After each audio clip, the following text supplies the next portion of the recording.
Hi,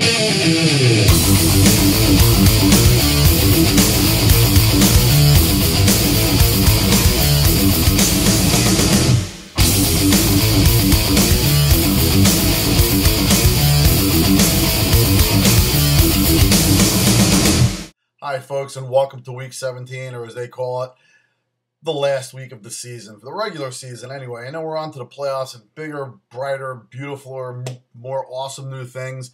A new segment coming up that I'm going to tell you about. Not now because we're going over picks, but this week I have a bonus for you. We have no Thursday night games. We have no Saturday night games. There won't be a Monday night game or even a Tuesday night game this week. The whole slate's on Sunday. 1 o'clock, we have 8 games at 1 o'clock. Makes you giddy, doesn't it? 7 games at 4 o'clock. Pretty nice, huh? Intense. And then unfortunately, there's only one game, which we'll get to, for the big game of the week, the 8 o'clock lock, which I'll get to. We'll give it to you later. It's nothing that credible, and unfortunately, there's nothing else to go with. So let's get this thing started. Number 1 with the 1 o'clock lock. First of 2, we have Oakland versus Kansas City. I love Oakland here, not just because I'm a Raider fan, it's because they play well in Kansas City. Kansas City's got nothing to play for. They were after the division. They had their playoff berth. They're going to rest starters most likely. Castle, Charles, and Bo will probably all be out by the third quarter. Garbage time by the Raiders here could be huge. Look for Oakland to win this game outright. They're getting 4. Why not take them? Oakland has a chance to go 8-8 for the first time in a long time, since 2002. They're also looking to go and sweep the division. The only thing that sucks about sweeping the division and going 6-0 is when you make the playoffs. But that's okay. This is something to build on, like I said, for next year. Campbell seems to be getting some rhythm with his receivers. You're looking at, Darren McFadden should have a field day.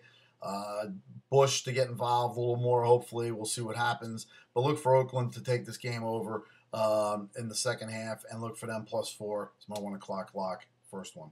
Second 1 o'clock lock, we have the Houston Texans taking on the Jacksonville Jaguars. A lot of players out in this game. MJD will be out. Supposedly, I guess David Garrard, he's gone too. Trent Edwards is actually going to be playing for him. Houston still has Jacoby Jones, Kevin Walter, Arian Foster will be playing. Owen Daniels coming back from the surgery with his problem. Playing extremely well these last 2 weeks. Look for him to continue out for the last game. For Jacksonville, Mike Thomas will be in. I believe Mike Sims-Walker is going to be out. Mercedes Lewis will be in. Look for him to get a lot of looks and a lot of catches and a lot of action downfield on this Houston Texans secondary. They are just horrible. The defense, the passing defense for the Houston Texans is just deplorable. Even Trent Edwards should be able to have a big 300-something plus yard game this day with a couple touchdowns. The over in this game, or the total in this game, is 49.5. Look for balls to go flying through the end zone like Jody Foster in the accused. It's just going to be balls after balls after balls, crossing and penetrating the end zone left and right. Look for this game to go over. Look for like a 31-27 shootout, 35-31 shootout. Over the 49.5. That's my second of the 1 o'clock locks. Houston, Jacksonville, over 49.5. 4 o'clock lock, part A. Let's go for the first 4 o'clock lock, which would be the Tennessee Titans getting 10 at the Indianapolis Colts. Now, the Colts, don't get me wrong, they're still the Colts. They pretty much have this thing locked up. I think they're definitely going to win. I don't think they're going to win by double digits.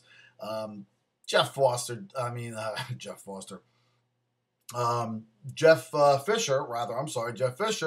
he's not the kind of guy that would mail it in at the end of the year. Look for Fisher to come out and attack. Look for Chris Johnson to do what he does best against a team that doesn't do that good against the run. And Chris Johnson's going to look to get his aggressions out from the rest of the year on this game. Last game of the season, it's in the Dome. Should be temperatures around 72 degrees. Perfect weather, no wind. Look for Kerry Vodka Collins to get a couple balls downfield to Britt. Look for some scores in that secondary because it's not that good. The defense and offense of the Colts are pretty banged up, but look for Peyton still to get to his receivers like Reggie Wayne, Tammy. Donald Brown had a pretty good game last week. This is not going to be a blowout by any stretch.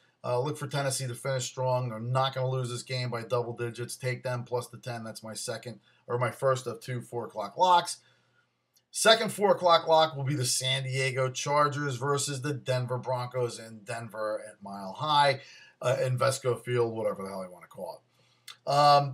This game is a game that's more important, I think, to San Diego than it is to Denver. Denver, we're definitely going to have a new coach there next year. San Diego could have a new coach there next year. If it was up to me and I was A.J. Smith, I would say Norv Tegares. But we don't know if that's going to happen. Either way, San Diego is the more talented team here at this point. Phillip Rivers is pissed, and I can't blame him. They had the playoffs. It was in their hands, and it was out of their hands. Terrible, embarrassing beating last week to Cincinnati. However, like San Diego usually does, they bounce back the next week with a mauling of their opponent. And in this case, it would be the Denver Broncos.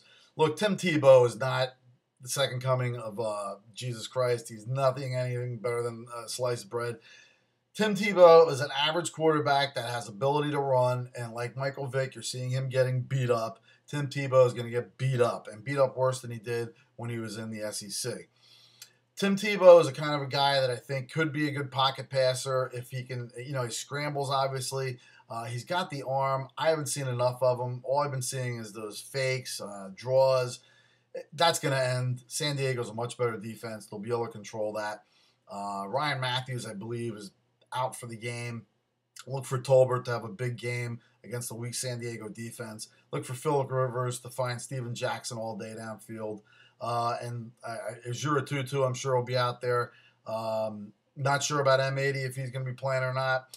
But either way, San Diego's the much better team. Look for them to win this game in double digits. They're only laying 3. Take San Diego. That's my second 4 o'clock lock. Now, are you guys ready for some Sunday Night Football? This is possibly the greatest game that we'll ever witness. They've been talking it up since this past week. Are you fucking kidding me? This is the I don't give a shit bowl, okay? You got two teams that are basically looking to either be 7-9 or 8-8 and make it into the playoffs, win the division title for the NFC West, and have a bye week. Please, neither of these teams should be First of all, I have no opinion of who's going to win. I kind of like St. Louis, and I'm going to be flat out honest with you.